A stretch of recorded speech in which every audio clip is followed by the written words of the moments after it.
Le cassoulet, le mien, ne fait pas péter. C'est vrai? Eh oui.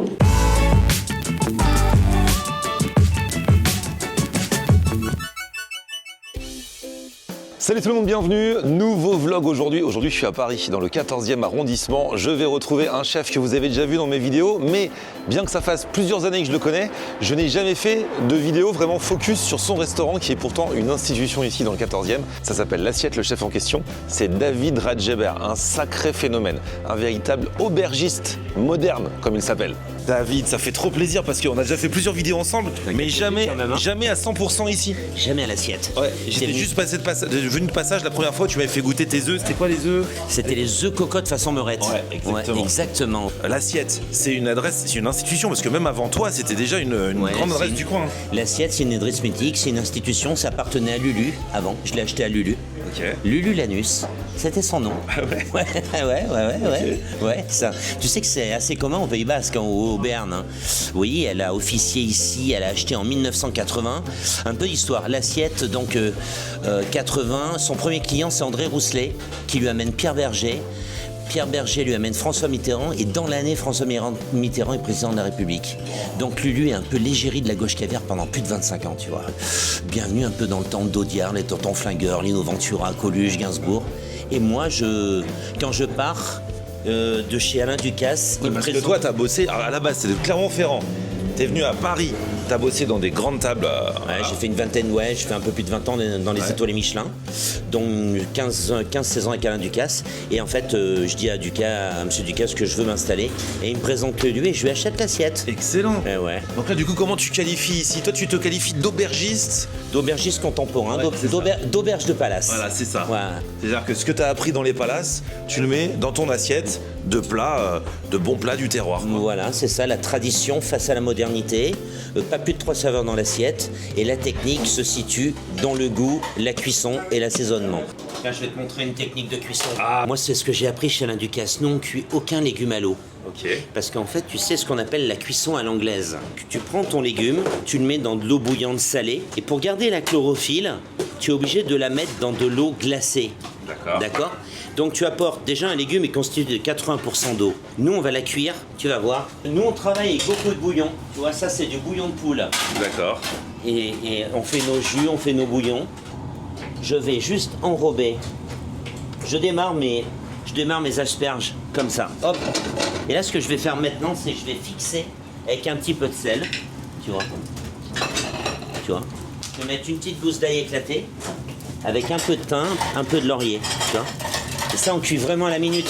C'est-à-dire que le légume ne va pas rester 200 ans au frigo. Quoi. D'accord. Et là, tu mets le bouillon. Ah ouais. Bien. Ce qui est intéressant, c'est là tu couvres. Et dans 2 minutes, tes asperges sont cuites. Ah ouais.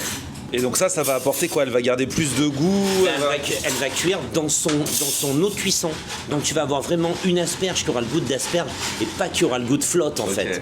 Et c'est ça toute là. Et alors là, et là, ce qui est génial, c'est que si tu cuis ton asperge dans de l'eau, tu peux rater la cuisson, elle sera trop cuite. Parce que là, ce qui est intéressant, c'est qu'on la veut croquante. Déjà, regarde la couleur. Ah, c'est vrai qu'elles sont magnifiques. Hein. Voilà. Et très peu de cuisson. Ouais. Très peu de cuisson. Et elles prennent tout leur goût. Et là, ce qui est sympa, c'est qu'on va venir ajouter 2 petits carrés de beurre, tu vois. C'est ça la cuisine. La cuisine, c'est du goût, c'est de la patience, c'est des bouillons. Il faut jouer avec le feu, quoi, tu vois. Faut jouer avec le feu. C'est le cas de le dire. Alors ça, c'est ta petite entrée. Donc c'est très féminin parce que aujourd'hui, on pense l'assiette, c'est estampillé, cassoulet. Mais nous, on suit les saisons. Là aujourd'hui, on va pas manger le cassoulet. Pourtant, l'une des stars du resto, c'est le cassoulet, mais tu vas nous montrer tous les autres trucs que tu fais. Voilà, parce que le cassoulet, c'est le plat signature. Et en général, la presse, vraiment, nous fait des papiers sur le cassoulet. Le pauvre, tout le monde dit que c'est le meilleur cassoulet de Paris, mon pauvre. Voire même du monde. Des fois, ouais, c'est vrai, du monde. Voilà le cassoulet pour une personne. Tu vois. Ah ouais, c'est pour une personne ça? Ouais, il y a 6 viandes dedans, cocotte, mojette de Vendée, tu as collier d'agneau, travers de cochon fermière, poitrine de cochon fermier, confit de canard, collier d'agneau et saucisse au couteau. on fait la base de sauce avec le collier d'agneau, on fait une base de navarin d'agneau avec du piment d'Espelette, de l'ail, une belle garniture aromatique avec beaucoup de goût, des tomates et tout. Ouais. Voilà. Je reviendrai pour manger vraiment ça, parce que ça, tu peux pas manger autre chose avec. Ben si, en fait le truc c'est si tu manges le cassoulet, tu manges rien d'autre derrière quoi. Voilà. Mais on sait aussi faire des choses féminines aussi. Et on peut faire de la cuisine avec moins de gras, moins de sucre. Et là par exemple, tu vois là c'est un petit mon chef donc Casquet donc il a fait mariner les jaunes d'œufs au sel avec un peu de parmesan et là tu as une petite crème mascarpone avec de la ciboulette. Et les asperges sont prêtes. Regarde, c'est parfait. Voilà, c'est parfait. Tous les chefs qui ont travaillé pour Alain Ducasse, tous utilisent cette technique. Ah, regarde là, on va dresser ça. Alors tu vois, ce qui est sympa, c'est qu'après tu vas jouer, tu vas claquer ton jaune qui va couler dans toute ton assiette. Allez, on peut se faire la vraie bouchée parfaite. Et ouais. Et là, on a mis légèrement un petit peu de vinaigre. Et ça, c'est une vraie belle assiette. Hein. Là, on va mettre quelques petites bûches de cerfeuil, parce que ça donne un petit peu... Voilà, tu vois, c'est chouette comme ça. Ton petit jus de... Ouais. Bien sûr qu'on l'a aussi dans l'assiette. Voilà. Ah ouais. Allez, on enlève pour la table 15, s'il vous plaît. C'est parti, merci chef. Merci. Bon bah let's go, hein. On prépare un peu tout. La fameuse bouchée parfaite.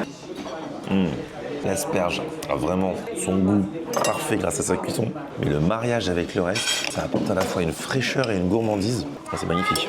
Voici une petite croquette de pied de cochon. Ah, ça, elle m'a fait envie quand j'ai regardé sur la carte. Ouais, t'avais envie de goûter ma croquette Je me disais depuis le début, il est sage.